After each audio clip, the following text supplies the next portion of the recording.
देखिए 10 class chapter का first जो चैप्टर है वास्तविक संख्या।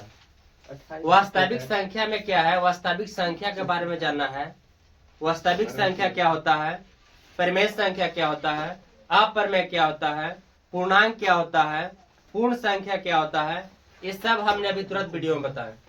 बट यहाँ पर कुछ जानना उचित है कि वास्तविक जो संख्या है रियल नंबर, तो यहाँ पर वास्तविक संख्या क्या है, वैसी संख्या जो इसमें मतलब परिमेय, अपरिमेय, धनात्मक, ऋणात्मक और शून्य सभी संख्या शामिल होता है। उस संख्या को बोलते हैं हम लोग है वास्तविक संख्या यानी रियल नंबर। अब यहाँ पर है कि वास्तविक संख्या में जो पढ़ना है फर्स्ट है वो हमको पढ़ना है यूक्लिड विभाजन एल्गोरिथम। यूक्लिड विभाजन एल्गोरिथम।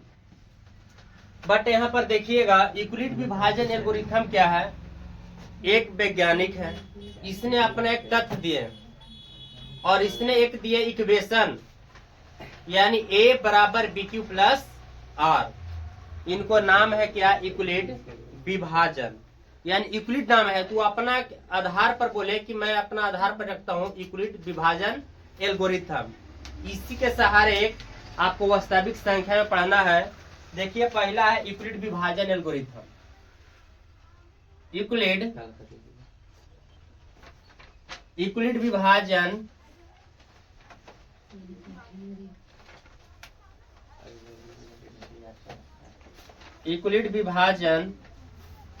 एल्गोरिथम या यूक्लिड विभाजन।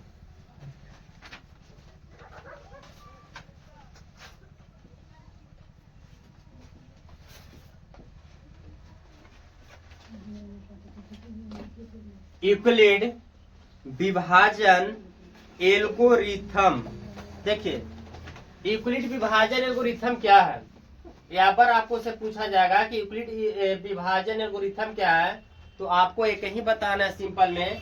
यूक्लिड विभाजन एल्गोरिथम एक वैज्ञानिक के द्वारा एक दिया गया सूत्र है जो उस पर आपको एचसीएफ और एलसीएम निकाल सकते हैं। ये क्या दिए हैं, जैसे a बराबर BQ प्लस R, a बराबर BQ प्लस R। a बराबर BQ प्लस R के मतलब ये हुआ कि a जो आपको दिए हैं a, इसको बोलते हैं भाज। क्या बोलेंगे, देख लीजिए यहाँ इसको बोलेंगे a बराबर भाज। एक भागा के सहारे हम लोग समझ लेते हैं। जैसे हम लोग मान लिया जाए कि भागा दे रहे हैं 5 से किस में, 6 में, तो ये जो आपको है ना 6, ये क्या है, भाज है। क्या है, भाज है। जैसे देखिए यहाँ पर आपको दिखाई नहीं दिया होगा, यानी 5 से भागा हम लोग दे रहे हैं 6 में, तो 5 से जैसे ही 6 में दे रहे हैं तो ये 5 क्या है और 6 क्या है, इसको क्या बोलते हैं। जैसे देखिए इसको बोलते हैं हम लोग भाज। क्या बोलेंगे, भाज। और इसको बोलेंगे भाजक, और इसको बोलते हैं भाग फल, और जो नीचे वाला को बोलते हैं इसको बोलते हैं शेष फल। यानी भाज बराबर भाजक गुने भागफल जोड़ शेष फल। तो ए को क्या बोलेंगे, भाज। भाज बराबर भाजक, बी को हम क्या बोल सकते हैं, भाजक।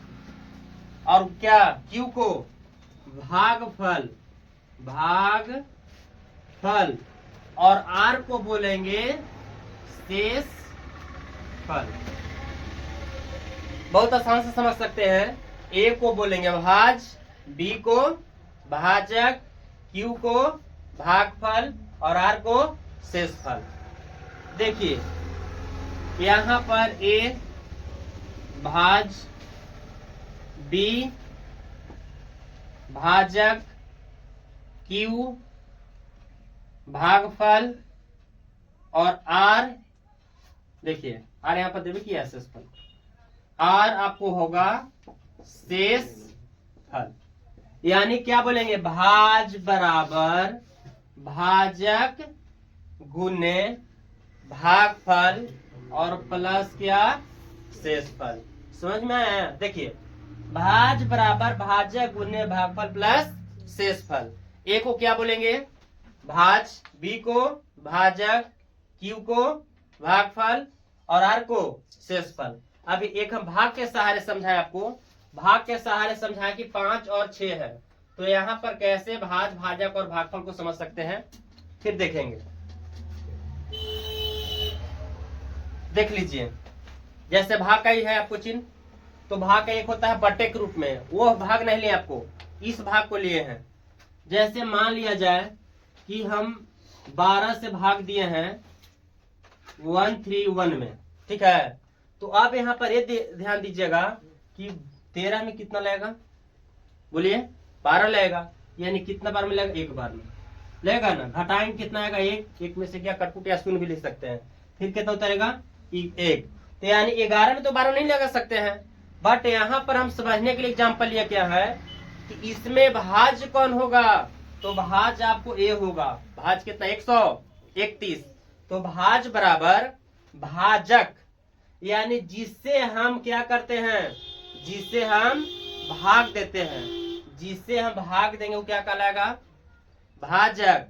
और जिसमें हम लोग देते हैं वो क्या है? क्या है ये? भाज।